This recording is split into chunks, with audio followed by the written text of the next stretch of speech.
kami dengan Pak Presiden, kita akan tetap mengikuti undang-undang bahwa PPN akan tetap berjalan sesuai jadwal waktu amanat di undang-undang, yaitu 1 Januari 2025, tetapi kemudian akan diterapkan secara selektif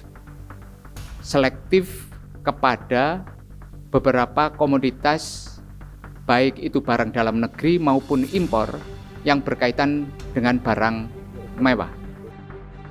Sesuai dengan amanat Undang-Undang tentang Harmoni Peraturan Perpajakan, ini sesuai dengan jadwal yang telah ditentukan, tarif PPN tahun depan akan naik sebesar 12% per 1 Januari.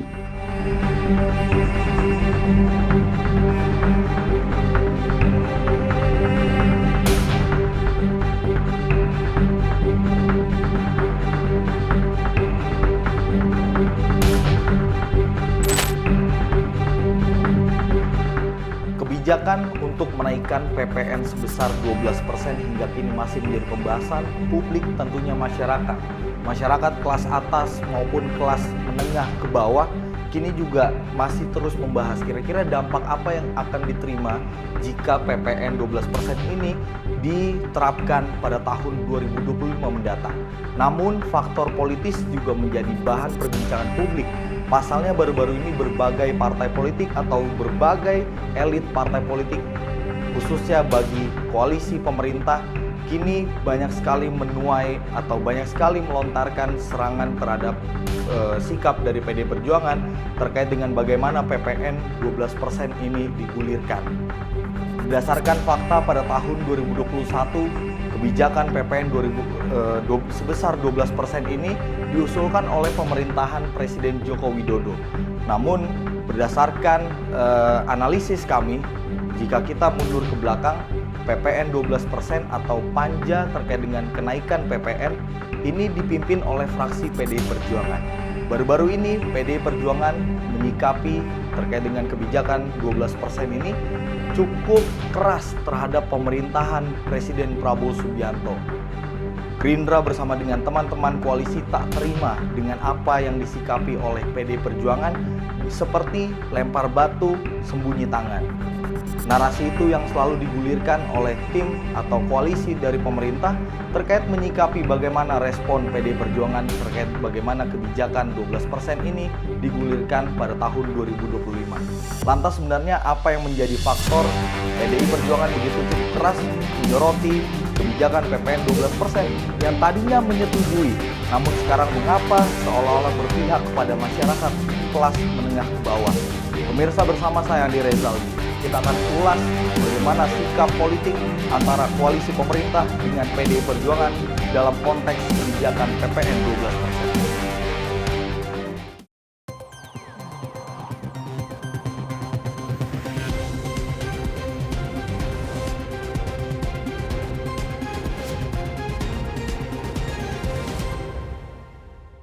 Polemik terkait dengan kebijakan kenaikan PPN dari 11 menjadi 12% hingga kini masih menjadi diskusi publik dan berbagai pihak tentunya.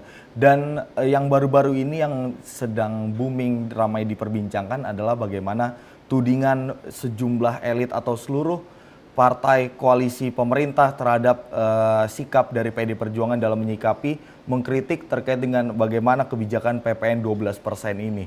Dan untuk membahasnya terkait dengan hal itu, kita sudah bersama dengan Direktur Eksekutif Skala Survei Indonesia, Bang Abdul Hakim MS. Bang Ab, kembali bertemu, bagaimana kabar? Alhamdulillah sehat Mas Andi. Apa kabar Mas Andi? Ya baik juga Bang Ab.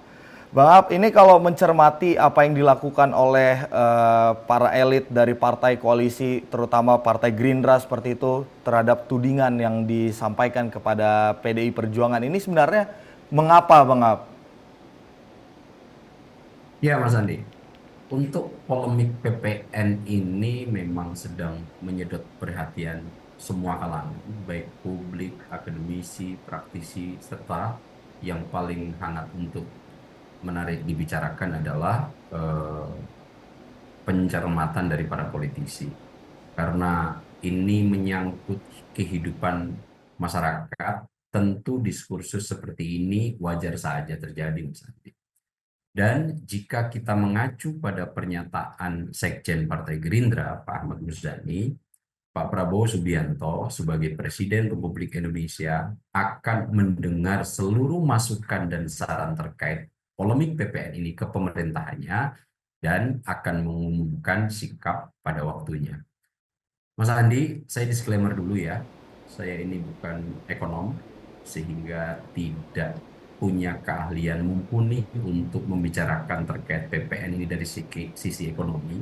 Background saya adalah political scientist, maka saya akan membahas terkait polemik PPN ini lebih fokus dari sektor politiknya. Nah, yang menarik untuk dicermati dari sisi politik yaitu terkait kebijakan publik. Apa itu? Soal sikap PDIP terhadap PPN ini. Ya, Bang Ab, ini kalau mencermati tadi soal sikap PDIP seperti itu. Ini kan PDIP kalau dari pihak Partai Gerindra menyebut bahwa PDIP ini sebenarnya inisiator soal kebijakan bagaimana PPN 12% ini. Nah, kalau mencermati langkah dari Partai Gerindra ini, Bang Ab, sebenarnya sikap politik apa yang akan diambil dan kedepannya apa yang akan terjadi? Apakah nantinya menegaskan posisi dari PDI Perjuangan yang di luar pemerintah, Bang Ab? Ya, terhadap sikap PDIP ini, saya jadi teringat sebuah adagium populer dalam ranah kehidupan umat manusia untuk menggambarkan dua sisi ekstrim dari emosi, yaitu satu cinta, yang kedua benci. Apa adagium itu, Mas Andi? Cinta itu buta, benci itu tajam. Cinta itu buta. Ketika seseorang sedang jatuh cinta, kerap kali perilakunya cenderung mengabaikan sisi kurang dari pasangannya. Mereka hanya akan melihat melalui kacamata yang berwarna merah muda. Apa artinya? Semuanya terlihat serba baik-baik saja. Tidak ada sisi ketidaksempurnaan yang melekat, dan mereka cenderung menutup mata terhadap kenyataan-kenyataan negatif yang sedang melingkupi. Sementara sebaliknya, benci itu harus terfokus pada sisi minus pasangannya, kemudian cenderung membesar-besarkannya, dan akan sangat kritis dengan berupaya maksimal untuk mencari-cari kesalahan. Nah, adagium ini menurut hemat saya, Mas Andi, ya, cukup relevan untuk bisa mendeskripsikan sikap PDIP terkait kritik mereka terhadap kebijakan PPN. Kenapa saya katakan demikian? Coba kita urai, Mas Andi, ya. Ketika cinta masih bersemi antara PDIP dan Joko Widodo terkait kebijakan PPN, saat inisiatif undang-undangnya diajukan oleh pemerintah Yunto Joko Widodo pada tahun 2021, PDIP dengan cukup cekatan merespon ini dengan cepat. Bahkan Ketua Panitia Kerja di DPR RI kala itu untuk membahasnya adalah kader PDI Perjuangan. Maka terlahirlah UU tentang harmonisasi peraturan perpajakan atau yang biasa kita kenal dengan HPP. Yang salah satu keputusannya menaikkan PPN dari 10% menjadi 11% pada tahun 2022 dan akan tumbuh kembali menjadi 12% pada tahun 2025. Ketika itu tidak di bawah ekonomi masyarakat sedang tidak baik-baik saja. Daya beli masyarakat sedang buruk atau dunia usaha sedang genting. Padahal waktu itu, Mas Andi, kita sedang dicengkram oleh pandemi COVID-19 yang banyak meluluhlantahkan sendi perekonomian masyarakat. Karena cinta lagi bersemi-seminya, PDIP menutup mata kala itu dengan menerima usulan inisiatif pemerintah guna menaikkan PPN ini. Namun Mas Andi, ketika benci itu datang, situasinya berubah sangat drastis. PDIP kemudian mempermasalahkan dan melimpahkan kesalahan keputusan ini terhadap sosok tunggal, yaitu Joko Widodo. Rieke Diah Pitaloka tiba-tiba dalam rapat paripurna menyeruakan terkait PPN ini.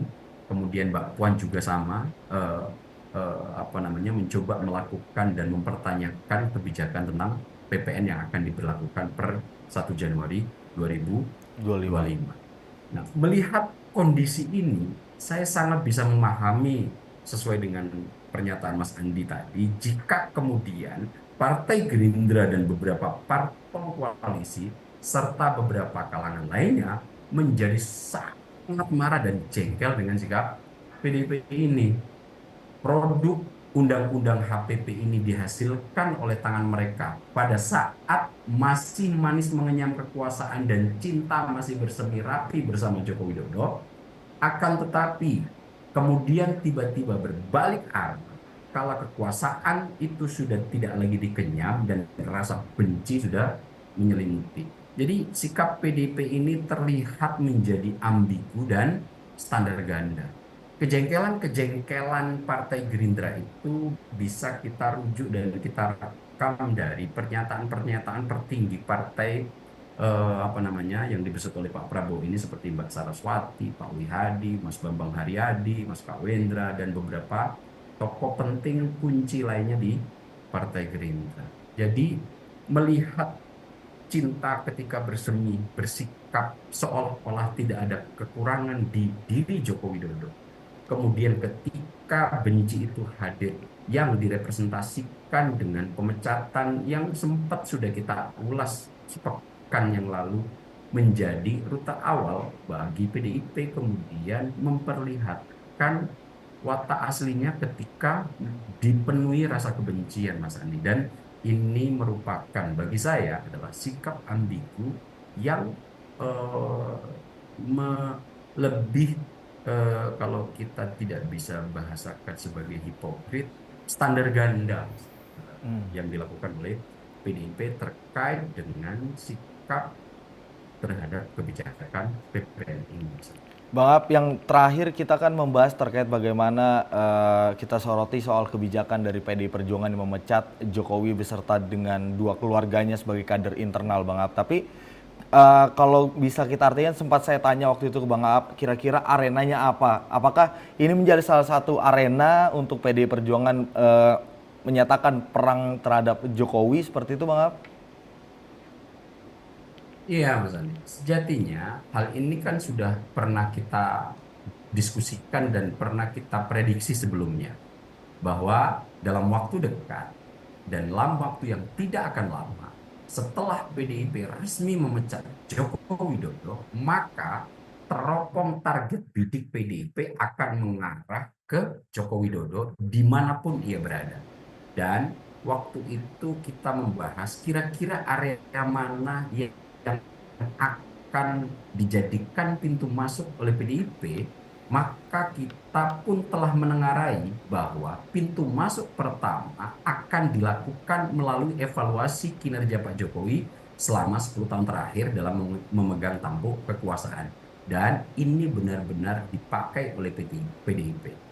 Namun celakanya, Mas Andi, ya, PDIP ini tidak sadar atau mungkin berupaya lupa bahwa dalam 10 tahun terakhir itu, ketika Joko Widodo memegang kekuasaan, PDIP adalah the ruling party, partai pemenang, partai penguasa, dan partai pengusung utama Joko Widodo yang ketika itu adalah kadernya.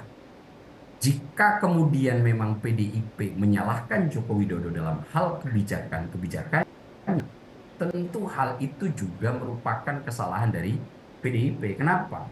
Karena Joko Widodo selama menjadi presiden 10 tahun terakhir bareng-bareng PDIP. Joko Widodo dan PDIP ini sebetulnya satu paket yang tidak bisa dipisahkan. Nah, setelah saya memahami ini semua, saya jadi teringat sebuah peribahasa Melayu terkait rute sikap PDIP yang seperti ini, Mas Andi, yaitu diam-diam ubi berisi sudah ketahuan lapuk di tengah, atau dalam ranah politik apa yang dilakukan oleh PDIP ini bisa digambarkan melalui konsep yang disebut sebagai demagog politik. Tadi Bang Ab sempat menjelaskan terkait bagaimana kondisi antara Jokowi dan juga PDI Perjuangan. Pada saat itu Jokowi dan PDI Perjuangan ini tidak bisa dilepaskan atau bisa diartikan ini selalu bersama begitu Bang Ab. Ini kan kebijakan itu bergulir dalam RUU tersebut, panjanya ini juga dipimpin oleh fraksi PDI Perjuangan, walaupun dalam 9 fraksi pada saat itu yang menolak hanya PKS, artinya seluruh partai koalisi ini setuju kan Bang Ab. Nah, kalau mencermati sikap PDI Perjuangan saat ini Bang Ab, ini ada upaya cuci tangan supaya kemarahan publik tidak marah kepada PDI Perjuangan dan melemparkan sepenuhnya kepada pemerintahan yang saat ini Bang Ab. Bagaimana? Nah, justru itu Mas Andi, kenapa kemudian saya mengingat sebuah peribahasa Melayu, diam-diam ubi berisi, sudah ketahuan labuk di tengah. Karena sebetulnya apa yang sekarang dikritisi oleh PDIP ini merupakan buah dan hasil tangan PDIP sendiri ketika masih sangat cinta-cintanya dengan Pak Jokowi. Atau kalau kemudian kita meminjam istilah dari sektor politik, apa yang dilakukan oleh PDIP ini bisa sedikit linear dengan konsep demagog politik itu, Mas Andi. Apa itu?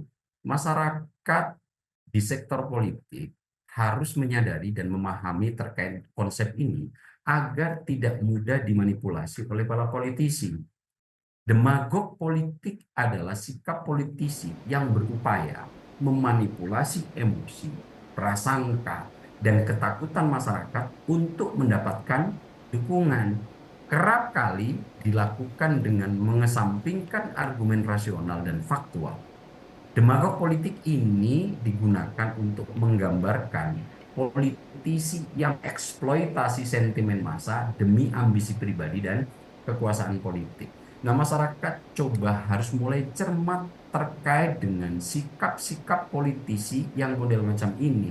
Kalau kemudian tadi Mas Andi mengurai bahwa sejatinya untuk PPN yang sekarang menjadi polemik cukup luar biasa di masyarakat, kontributor terbesar adalah PDIP. Kenapa? Penyokong utama yang mengajukan nama Joko Widodo itu PDIP. Nomor 2, ketika kemudian Pak Jokowi mengharapkan PPN ini bisa naik dari angka 10 menjadi 11% di tahun 2022, kemudian akan nanti ditumbuhkan lagi di tahun 2025, ini semuanya dikelola dan dikonsolidasikan oleh PDIP. Sebagaimana yang tadi disebut oleh Mas Andi, bahwa ketua panjanya kan dari PDIP sendiri. Nah, saat ini ketika kemudian ini menuai protes publik, PDIP meminjam dalam tanda kutip kemarahan masyarakat ini untuk kemudian meluapkan rasa bencinya terhadap Joko Widodo. Dan hal-hal seperti ini sebetulnya cukup lazim dilakukan oleh para politisi. Itu kenapa kemudian agar ini bisa dipahami, maka konsep demagog politik ini bisa menjadi salah satu rujukan agar kita semua tidak mudah untuk kemudian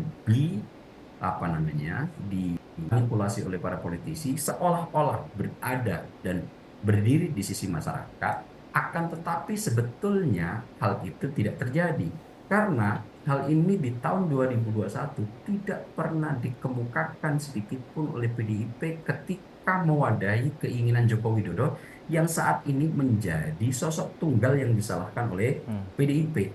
PDIP saat ini sudah melakukan klarifikasi bahwa kritik yang ia lakukan bukan untuk menyalahkan Prabowo Subianto atau kesalahan PDIP sendiri. Sehingga seandainya kemudian PDIP menyadari dan berupaya reflektif begitu, apa yang dilakukannya saat ini lebih baik untuk meminta maaf cukup luar biasa kepada masyarakat, karena produk ini sebetulnya kontributor terbesarnya adalah PDIP. Itu kenapa lagi-lagi Mas Andi, ketika Partai Gerindra meradang karena kebijakan PPN untuk naik dari 10 menjadi 11 dan akan kembali ditumbuhkan menjadi 12% di tahun 2025 ini, kemudian dikritik sendiri oleh PDIP dan mengarah ke Pak Prabowo yang diminta tolong untuk cuci piring, tolong pikirkan ulang. Padahal tentu ketika melakukan ini, PDIP ketika menjadi panja semestinya sudah harus melakukan kajian secara dalam begitu, bahwa hal-hal seperti ini dalam waktu yang akan datang akan menimbulkan banyak persoalan dan akan sedikit menjadi diskursus yang sangat tajam di kalangan Oke. khalayak. Nah, tentu hal-hal semacam ini menjadi sesuatu yang bagi saya sikap yang jauh panggang dari api, Mas Andi. Baik. Bisa saya katakan diam-diam ubi berisi tadi bahwa seolah-olah ini kebijakan berada di sisi rakyat, akan tetapi sudah ketahuan lapuk di tengah. PDIP mencoba mendompleng kepada kepentingan masyarakat agar PDIP kembali bisa terwadahi citra mapanya di kalangan publik Indonesia. Oke, baik Bang Ab, tadi kalau sempat dijabarkan seperti itu, kemudian yang menjadi yang dilema adalah dalam persoalan ini sebenarnya kan kalau tadi tarik benang merahnya ini sebenarnya kebencian PDI Perjuangan terhadap Jokowi karena berangkat dari pemecatan, kemudian ini ternyata arenanya arena awal seperti itu. Tapi yang dalam tanda kutip menjadi pihak tengah yang sedikit agak babak belur adalah Presiden Prabowo Subianto karena begitu dilematis karena ini sudah berbentuk undang-undang dan harus dijalankan seperti itu, dan kita juga nanti akan membahas Bang Ab ini terkait dengan dilematis keputusan yang Prabowo atau Presiden Prabowo ambil seperti itu. Dan tapi kita jangan bahas dulu Bang Ab karena harus terpotong jeda, tetap di Sorotan Utama Sinpo TV.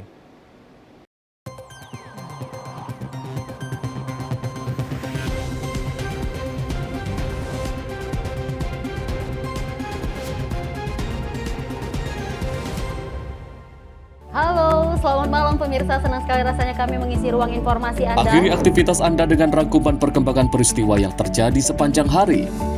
Sebelumnya kita saksikan ada sekitar 3.000 tamu undangan, sementara di Ibu Kota Nusantara ini ada sekitar 2.000 tamu undangan. Rangkaian informasi nasional dan mancanegara dirangkum sebagai penutup hari dalam Menyapa Malam.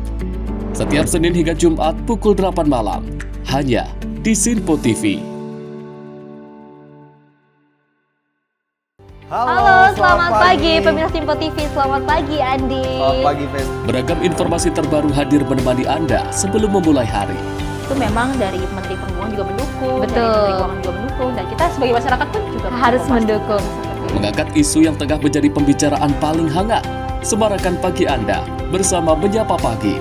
Setiap Senin hingga Jumat pukul 6 pagi, hanya di Sinpo TV. Halo pemirsa, kami kembali hadir dengan sejumlah informasi yang kami himpun dari berbagai penjuru dunia. Rangkaian informasi yang membuat akhir pekan Anda begitu bermakna. Sebuah kelompok di Afrika Selatan memberikan layanan pertunjukan film dengan tenaga surya. Berita yang menjadi sorotan media dari dalam dan luar negeri, kami hadirkan untuk menemani pekan Anda dalam Sinpo Dunia Sepekan, Sabtu dan Minggu pukul 9 pagi, hanya di Sinpo TV. Kami hadir dengan rangkaian informasi dari berbagai penjuru dunia. Topik dan isu yang tengah menjadi sorotan mancanegara dikemas dengan lengkap untuk Anda.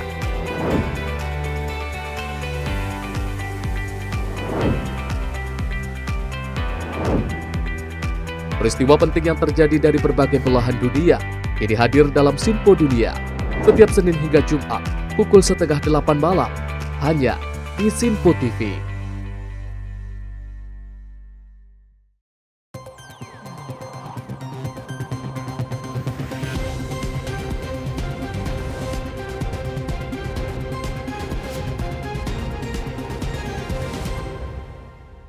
Terima kasih pemirsa, Anda masih di Sorotan Utama Sinpo TV, masih bersama Direktur Eksekutif Skala Survei Indonesia, Bang Abdul Hakim MS. Bang Ab, tadi kita melanjutkan kembali Bang Ab dalam polemik yang terjadi terkait dengan kebijakan PPN 12% Bang Ab ini yang menjadi pihak yang dilematis dalam tanda kutip Bang Ab ini sebenarnya adalah Presiden Prabowo Subianto karena serangannya masyarakat ini ya ke Pak Prabowo seperti itu. Nah, kalau Bang Ab melihatnya bagaimana, Bang?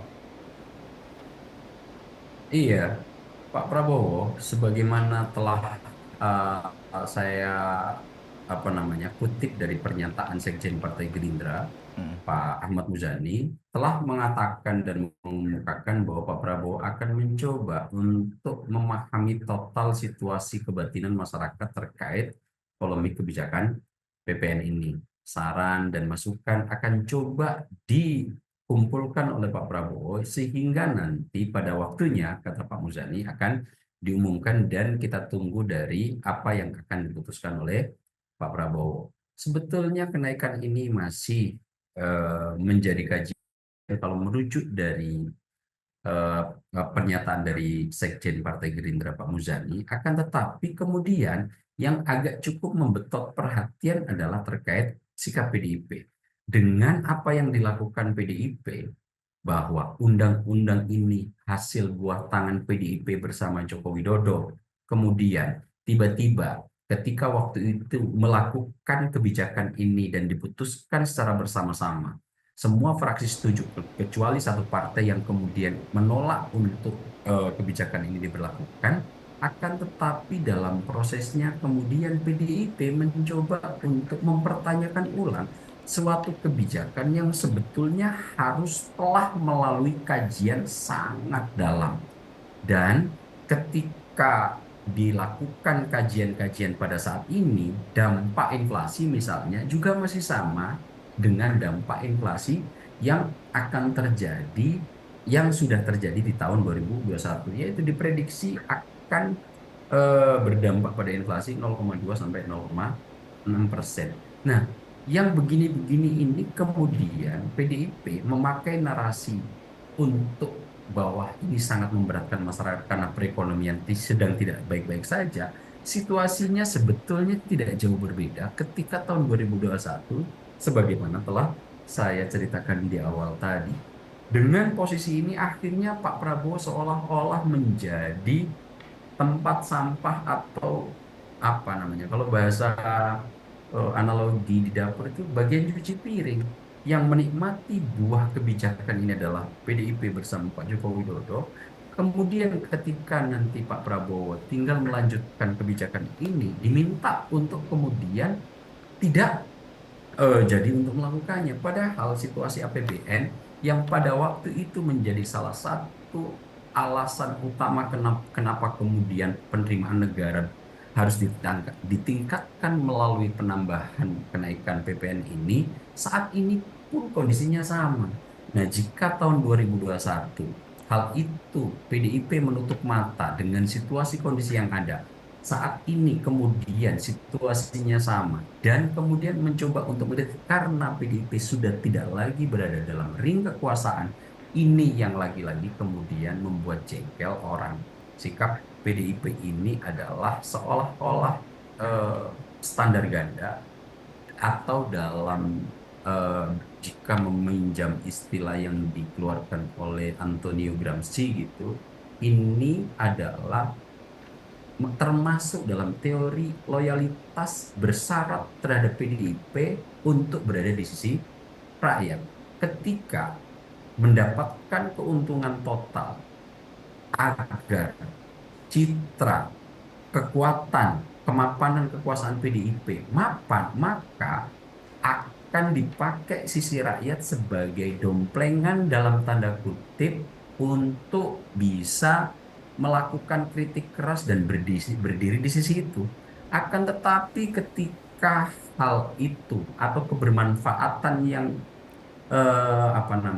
tidak bisa diperoleh secara maksimal oleh PDIP, maka kemudian PDIP mengabaikan itu, seperti munculnya undang-undang HPP ini tahun 2021. Karena situasi masyarakat yang dicengkram oleh pandemi cukup kuat dan meluluhlantahkan kondisi perekonomian masyarakat, tapi waktu itu PDIP menutup mata. Nah, ini yang kalau meminjam istilahnya Antonio Gramsci itu dalam teori loyalitas bersyarat, dalam konsep besar teori hegemoni, apa yang dilakukan oleh PDIP ini lebih pada sikap yang cenderung oportunis dan pragmatis di sektor kritik terhadap pertumbuhan kenaikan PPN 12% ini.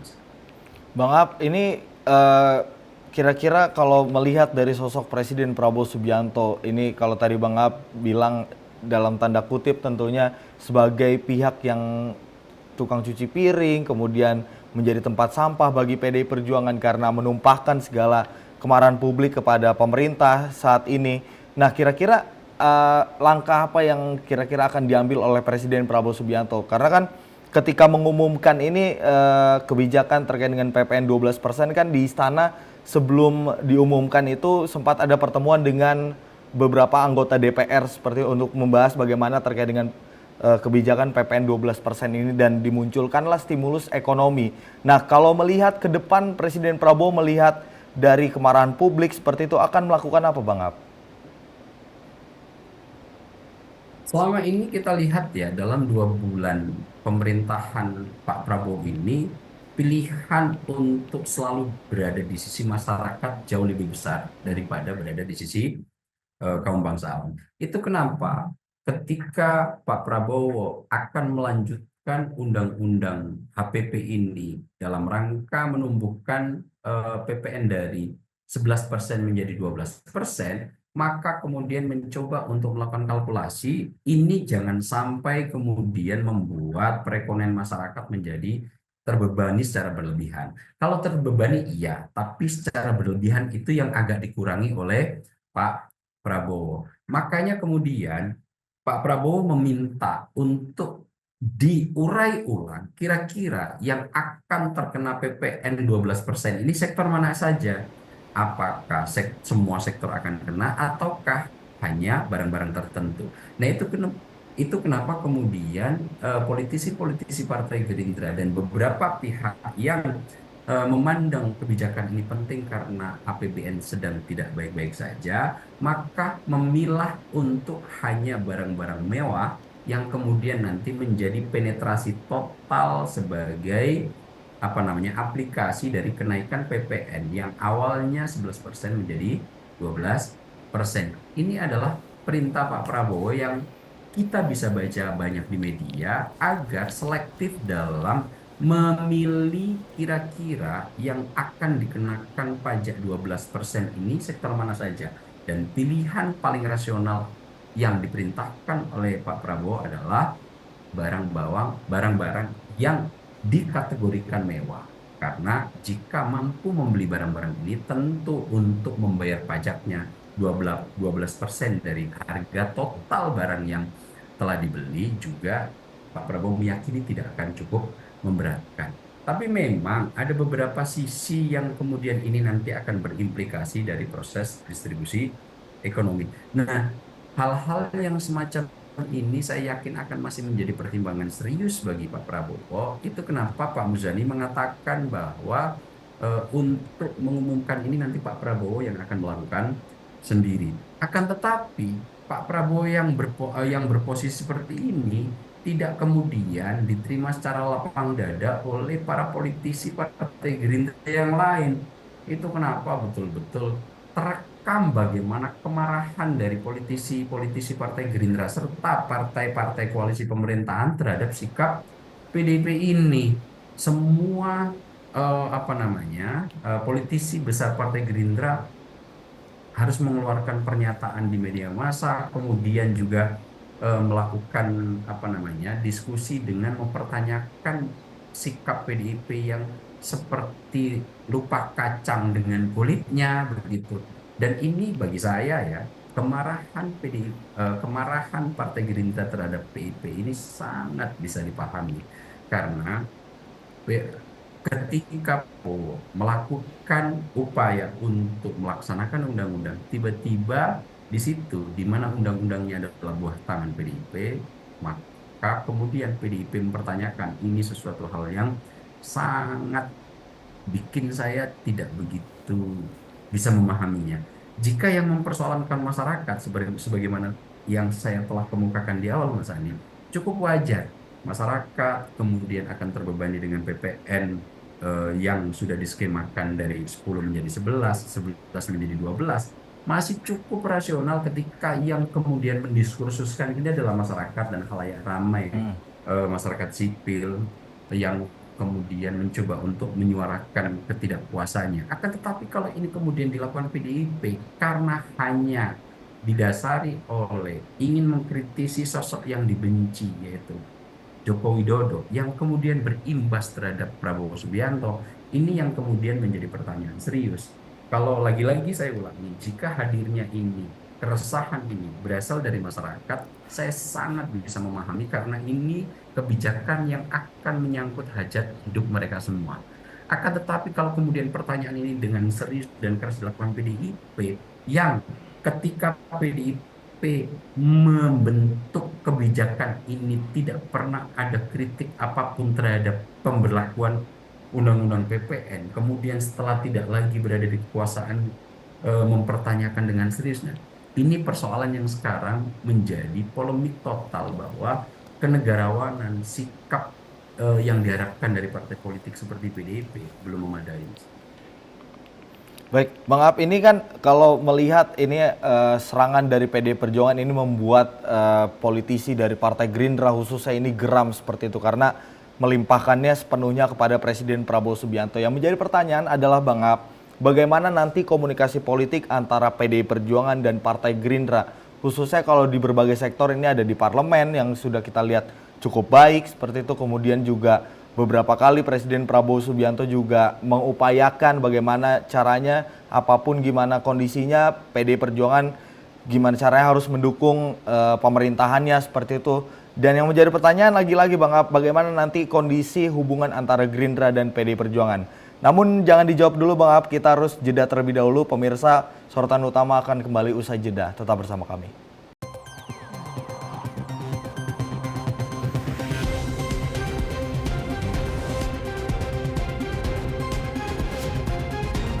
Kami hadir dengan rangkaian informasi dari berbagai penjuru dunia. Topik dan isu yang tengah menjadi sorotan mancanegara dikemas dengan lengkap untuk Anda.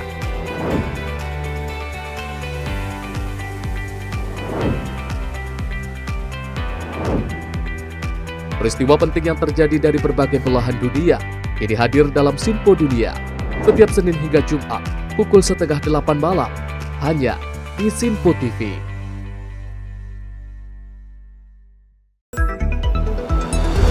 Jadilah yang pertama mengetahui perkembangan terkini seputar informasi dari lembaga parlemen. Punya data nasional, tidak ada satupun backup berarti kan? Tiba-tiba ada putusan yang nggak masuk akal dan seperti ini gitu. Kita biarkan rekomendasi kepada KPK, periksa! Kami hadirkan informasi paling akurat untuk mengawal setiap informasi dalam rapat komisi dan paripurna. Tentunya bersama saya Andi Rezaldi Yang telah kami rangkum dalam program Sinpo Parlemen. Saya Arif Rifani. Saksikan Sinpo Parlemen setiap Sabtu pukul 6 pagi hanya di Sinpo TV. Pemirsa Sinpo TV kembali hadir menemani Anda dengan berbagai informasi yang telah kami rangkum dalam sepekan. Sajian lengkap informasi sepekan kami hadirkan untuk Anda. Badan Legislasi DPR menemui masa unjuk rasa di depan gedung DPR RI Senayan, Jakarta. Menemani akhir pekan Anda bersama keluarga dengan rangkuman berita menyeluruh dalam Sinpo Sepekan setiap minggu pukul 6 pagi hanya di Sinpo TV. Pemirsa Sinpo TV kembali hadir menemani Anda dengan berbagai informasi yang telah kami rangkum dalam sepekan. Sajian lengkap informasi sepekan kami hadirkan untuk Anda. Badan Legislasi DPR menemui masa unjuk rasa di depan gedung DPR RI Senayan, Jakarta. Menemani akhir pekan Anda bersama keluarga dengan rangkuman berita menyeluruh dalam Sinpo Sepekan setiap minggu pukul 6 pagi hanya di Sinpo TV.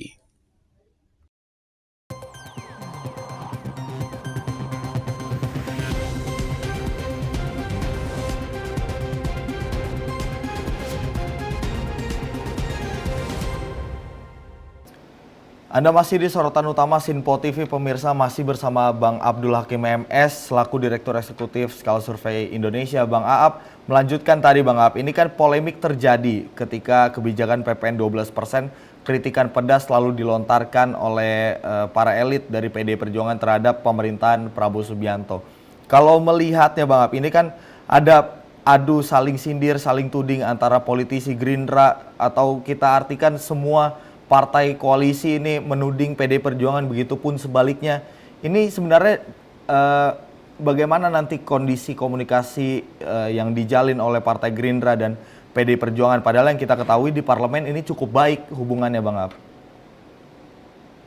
Nah, justru karena itu ya, kita kemarin sempat mendiskusikan bahwa untuk informal adanya perseteruan antara Megawati Soekarno Putri dan Joko Widodo itu terjadi di luar ranah formal, di mana untuk di lembaga formal seperti Dewan Perwakilan Rakyat atau di lembaga DPR RI, hubungan antara Gerindra dan PDIP sejauh ini sebelum kritik terhadap UU HPP ini berjalan cukup harmonis. Akan tetapi tiba-tiba ketika kemudian PDIP mengeluarkan suara terkait pertanyaan ulang terkait tentang kebijakan HPP, ini kemudian membuat Partai Gerindra meradang.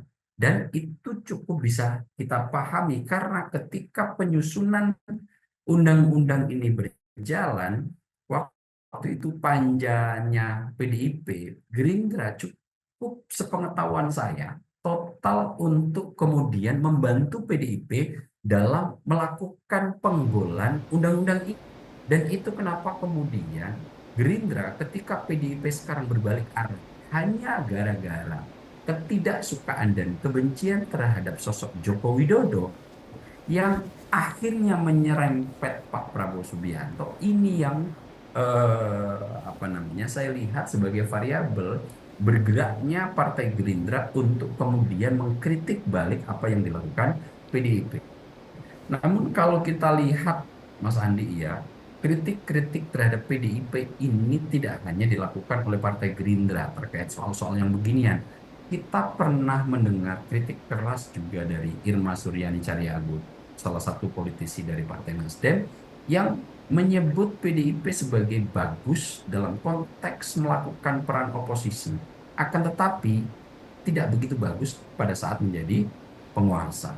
Akan tetapi kemudian Mbak Irma menggarisbawahi bahwa oposisi di Indonesia ia sebut sebagai oposisi yang banci. Kritik keras juga pernah dialamatkan oleh orang terdekat Bu Megawati Soekarno Putri, Laksamana Soekardi. Laksamana Soekardi juga bahkan menyebut apa yang dilakukan PDIP ini merupakan apa yang pernah dilakukan PDIP ketika mengkritik Orde Baru, begitu. Di mana Pak Laks menggambarkan situasi yang ada di PDIP ini dengan adanya hak prerogatif penuh berada di tangan Megawati Soekarno Putri, ini adalah kekuasaan mutlak yang dulu sebetulnya ini dipersoalkan total oleh PDIP ketika mengkritisi rezim Orde Baru. Hak prerogatif ini ditengarai oleh Pak Laks sebagai pintu masuk untuk menjadi pemimpin otoriter. Dan memang kalau kita lihat sejarah kepemimpinan di PDIP, memang sejak PDIP berdiri hingga saat ini Ketua Umum belum pernah berubah, hanya Megawati Soekarno Putri. Kemudian kritik juga hadir dari internal PDIP yang saat ini sudah dipecat, misalnya Pak Effendi Simbolon. Semua ada waktunya, Bu, kata Pak Effendi Simbolon, jangan terlalu menghakimi orang. Sejahat apa sih Pak Jokowi terhadap PDIP? Itu kalimat Effendi Simbolon ketika melakukan pernyataan dalam konteks ketika ia dipecat dari PDIP. Karena salah satu alasannya adalah karena PDIP atau Effendi Simbolon ditengarai cukup dekat dengan Pak Joko Widodo. Nah, konteks-konteks yang semacam ini semestinya lagi-lagi PDIP harus cukup reflektif untuk terhadap semua kejadian-kejadian politik. Jika PDIP memutuskan untuk menjadi oposisi, ingat bahwa 10 tahun di kekuasaan itu adalah hasil dan buah karya dari PDIP. Kenapa saya sebut demikian? PDIP the ruling party. PDIP adalah penyokong utama partai Joko Widodo sebagai presiden, dan waktu itu adalah kadernya PDIP. Kemudian PDIP menjadi partai pemenang. Jika kemudian ada yang salah dalam 10 tahun terakhir, maka itu juga merupakan kesalahan utama dari PDIP. Dan ingat, jika kemudian ada hal-hal yang dilakukan terhadap PDIP, jangan kemudian merengek dalam tanda kutip bahwa itu dilakukan karena kriminalisasi. Dalam 10 tahun terakhir ini, tentu catatan-catatan terkait dengan PDIP cukup banyak, dan ketika oposisi dilakukan sekarang, maka posisinya akan sangat jauh berbeda jika kita perbandingkan dengan oposisi PDI ketika masih melawan Orde Baru atau oposisi ketika 10 tahun dalam pemerintahan Susilo Bambang Yudhoyono. Ketika itu belum banyak catatan terkait dengan PDIP ketika menjadi oposisi pemerintahan Susilo Bambang Yudhoyono. Ketika itu PDIP cukup bisa leluasa memainkan peran oposisi dengan melakukan kritik sekeras-kerasnya terhadap berbagai macam kebijakan yang dilakukan oleh pemerintah. Akan tetapi situasinya sekarang berbeda. Itu kenapa PDIP jika memilih rute oposisi kembali sebagai jalan politik yang akan diarungi, maka ingat-ingat dan reflektiflah terhadap kebijakan-kebijakan apa yang kira-kira harus dimainkan dalam tanda kutip PDIP dalam rangka mengkritisi pemerintah yang sekarang sedang berjalan. Tentu hal-hal seperti ini harus harus diingat-ingat baik oleh PDIP, karena dalam rentang yang masih 10 tahun ke belakang, memori banyak orang masih cukup pendek untuk mengurai semua apa yang telah dilakukan oleh PDIP. Termasuk ketika mengkritik kebijakan PPN ini, akhirnya kritikan itu akhirnya terciprat kembali ke muka PDIP, yang akhirnya makin membuat PDIP terlihat muram citranya di kalangan publik. Bang Ab, ini kan sebenarnya persoalan terkait bagaimana kencangnya kritikan yang dilontarkan oleh para politisi PD Perjuangan. Ini kan kalau di segmen sebelumnya adalah benang merahnya antara konflik dengan Jokowi seperti itu Bang Ab. Tapi kalau ini larut-melarut Bang Ab, kalau dideskripsikan seperti itu, lama-lama Presiden Prabowo sebagai pihak tengah ini konteks dalam tanda kutip babak belur Bang Ab. Kira-kira rekonsiliasi harus dilakukankah supaya kondisi politik atau stabilitas politik ini tidak secarut-marut seperti ini Bang Ab? Karena ini melebar kemana-mana jadinya Bang Ab. Kalau kita merujuk dari pidato terakhir Pak Prabowo yang mengatakan bahwa saat ini bagi yang mau mengkritik sudah duduk di sana. Akan tetapi jangan kemudian Pak Prabowo disalahkan jika harus mengambil sikap-sikap tertentu dalam tanda kutip. Itu sudah cukup jelas dikemukakan oleh Pak Prabowo ketika menyampaikan pidatonya. Nah, kalau merujuk pada konteks ini, pendekatan Pak Prabowo berupaya untuk merangkul daripada memukul akan terlebih dahulu dipakai dalam rangka mengkonsolidasikan kekuatan politik nasional. Akan tetapi kemudian jika yang diajak untuk dirangkul tidak mau dan memisahkan diri, Pak Prabowo juga memberikan ruang yang cukup luas bagi yang bersangkutan. Pak Prabowo juga mengatakan bahwa oposisi juga sangat penting buat demokrasi, agar demokrasi bisa berjalan dalam rute checks and balances. Tentu situasi-situasi ini sudah menjadi gambaran bahwa memang Pak Prabowo dalam melakukan pendekatan pemerintahan yang bisa kita lihat dalam 2 bulan terakhir, lebih banyak melakukan upaya merangkul daripada memukul. Namun sepertinya kalau merujuk dari pernyataan Pak Prabowo, jika kemudian ajakan untuk merangkul ini tidak tidak mendapatkan respon yang memadai dari pihak yang dirangkul, tentu Pak Prabowo juga memberikan kesempatan yang luas kepada yang bersangkutan agar bisa memerankan posisi sebagai oposisi. Tentu hal-hal semacam ini bisa kita analisis. Pak Prabowo tidak akan selamanya kemudian mencoba merangkul yang bersangkutan jika terus-menerus jual mahal, bahkan melakukan hal-hal di luar kewajaran, seperti mungkin bisa kita rujuk pada sikap-sikap PDIP seperti ini. Pak Prabowo juga kemudian mempersilahkan untuk berdiri di posisi tertentu dan memerankan peran sebagai oposisi misalnya. Bang Ab, ini kan pertama soal PPN 12%, bagaimana kebijakan ini dikritisi. Kemudian sekarang baru-baru ini soal penangkapan atau penetapan Sekjen PD Perjuangan Hasto Kristianto sebagai tersangka oleh KPK terkait dengan kasus Harun Masiku seperti itu. Ini dengan adanya dua persoalan ini Bang Ab, kalau di PPN 12% ini karena faktor Jokowi mengkritik abis-abisan, kemudian arenanya nampaknya berlanjut ke KPK dengan penetapan Hasto Kristianto terkait dengan kasus Harun Masiku. Dan kalau prediksi Bang Ab, kira-kira respon seperti apa yang akan diberikan oleh PDI Perjuangan menangani atau melihat kedua kasus ini Bang Ab? Saya yakin jika kemudian PDIP tidak kembali reflektif terhadap apa yang telah dilakukan dan kira-kira posisi politik apa yang akan diarungi, tentu respon PDIP seperti yang sudah pernah kita lihat bersama, bahwa akan tetap dalam tanda kutip melakukan perlawanan-perlawanan, ataukah bahkan akan lebih mendekati pada sikap yang sampai zero sum game gitu, bahwa impas-impasan akan melawan apa yang akan terjadi, maka itulah nanti akan yang diterima. Nah, apakah areanya nanti akan bergeser pada sektor dari kebijakan publik, kritik mengkritik terhadap apa yang telah dilakukan oleh Jokowi selama 10 tahun terakhir, yang ternyata dalam PPN ini kemudian menyenggol Pak Prabowo yang sebetulnya tidak ada mengkait secara langsung yang signifikan.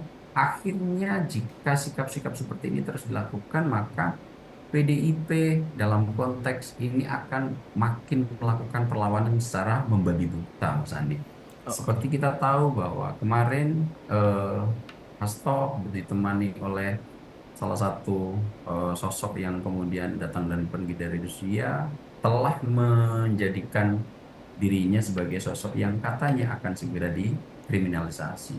Kemudian tiba-tiba muncul pada kritik-kritik PPN ini, dan akhirnya kita mendengar apakah kemudian ada kaitannya terkait penetapan tersangkaan Sekjen PDIP Hasto Kristianto sebagai tersangka terkait kasus Harun Masiku. Tentu ini juga menjadi pertanyaan serius. Apakah ini murni hukum ataukah ada sisi politik yang saat ini memang korelasinya sedang menegang?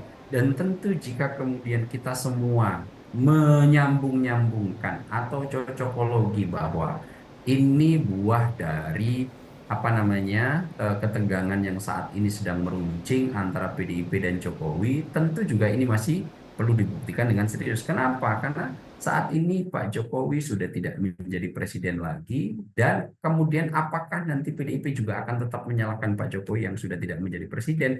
Ini juga menjadi pertanyaan serius. Ataukah apakah Pak Prabowo dalam konteks ini menjadi sosok yang kemudian berada di tengah-tengahnya? Ini juga menjadi pertanyaan-pertanyaan serius yang saya yakin akan banyak menimbulkan pertanyaan-pertanyaan dan berbagai macam analisis yang berseliweran. Akan tetapi saya melihat apakah ini kasus hukum murni atau kasus ada kaitannya dengan politik, ini tentu yang kemudian nanti kita menunggu dari penjelasan KPK. Namun sebagaimana telah kita bicarakan waktu itu Mas Andi, bahwa area pertempuran dari PDIP dan Joko Widodo yang saat ini memiliki korelasi hubungan yang sangat baik dengan Pak Prabowo Subianto, pertama adalah di area kebijakan publik, kemudian besar kemungkinan juga akan merembet ke persoalan-persoalan hukum. Dan kita lihat persoalan-persoalan hukum ini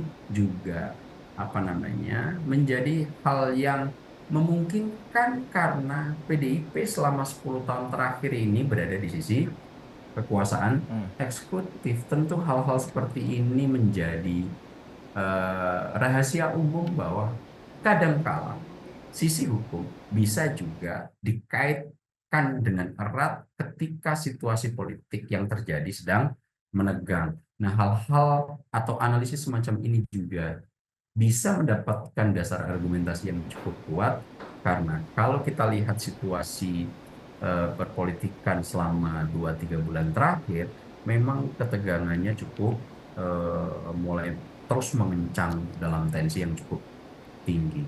Nah, apakah ini ada kaitannya? Tentu kita harus menunggu pernyataan resmi dari KPK. Baik, Bang Ab, sedikit Bang Ab merespon soal di tengah huru-hara penetapan tersangka Sekjen PDI Perjuangan Hasto Kristianto oleh pihak KPK seperti itu. Melihatnya PDIP harusnya pada siang hari ini Ketua DPP PDIP Said Abdullah memberikan keterangan pers yang kita sebenarnya belum tahu apa kemudian hal itu dibatalkan, dan kemudian dari pihak Said Abdullah mengeluarkan rilis, dan dalam rilisnya ini kalau kita artikan, kalau kita baca ini seperti memberikan dukungan terhadap kebijakan PPN 12% yang sebelumnya kita bahas adalah sebenarnya PDI Perjuangan ini menolak cukup keras terkait dengan kebijakan seperti itu. Apakah ini bisa disangkut pautkan Bang Ab? Karena kalau melihat ini pernyataan dari Said Abdullah ini mendukung kalau PPN naik menjadi 12%, PDI Perjuangan mengusulkan Prabowo untuk menambah bansos sampai dengan subsidi beberapa sektor. Kalau menilai sikap PDIP yang disampaikan oleh Ketua DPP Said Abdullah, bagaimana Bang Ab melihatnya? Itu cocokologi aja itu Mas Andi. Jadi apakah ini betul-betul nanti akan ada korelasi antara dukungan yang saat ini yang dikemukakan oleh Said Abdullah beberapa jam yang lalu, yang telah kita dengarkan bersama dan kita bisa banyak baca di media massa. Memang saat ini PDIP melakukan klarifikasi secara tertulis terhadap media massa, dan memang kecenderungan isinya sekarang lebih condong untuk mendukung kebijakan PPN 12% dan tidak lagi kemudian berada di sisi ketika yang terjadi beberapa hari terakhir, Mas Andi. Nah, apakah memang ini ada kaitan antara penetapan tersangka Sekjen PDI Perjuangan Hasto Kristianto terhadap kemudian melunaknya sikap PDIP terkait dengan kebijakan PPN 12% ini? Tentu kalau masyarakat kemudian cocokologi terhadap hal-hal ini, itu juga sah terjadi. Akan tapi apakah itu yang terjadi, tentu harus dilakukan penelitian dengan serius, dan untuk saya pribadi belum mendapatkan informasi yang valid terkait hal itu, Mas Andi. Baik, Bang Aap selaku Direktur Eksekutif Skala Survei Indonesia, terima kasih banyak sudah mau bergabung bersama kami di Sorotan Utama. Bang Aap, jangan bosan-bosan di Sinpo TV Bang Aap, karena nanti ada beberapa isu tentunya untuk mengupdate bagaimana situasi politik terkini di nasional, dan kita akan membahasnya lebih rinci bersama dengan Bang Aap. Bang Aap, sekali lagi salam sehat Bang Aap, terima kasih banyak.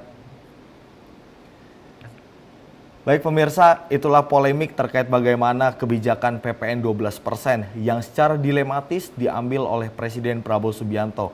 Lantas peran PDI Perjuangan juga menjadi pertanyaan sebagai inisiator seperti yang diungkapkan oleh beberapa elit dari Partai Gerindra. Sebagai inisiator dan dengan sikap PDI Perjuangan saat ini sangat kontradiktif ketika menggaungkan kebijakan atau melancarkan kebijakan PPN 12% di DPR pada periode sebelumnya. Dan kita akan menunggu bagaimana sikap PDI Perjuangan ke depannya, apalagi saat ini Sekjen PDI Perjuangan Hasto Kristianto ditetapkan sebagai tersangka, dan kita akan melihat bagaimana reaksi dari PDI Perjuangan ke depannya. Pemirsa, Sorotan Utama akan berakhir pada hari ini. Saya Andi Rezaldi, salam sehat, sampai jumpa.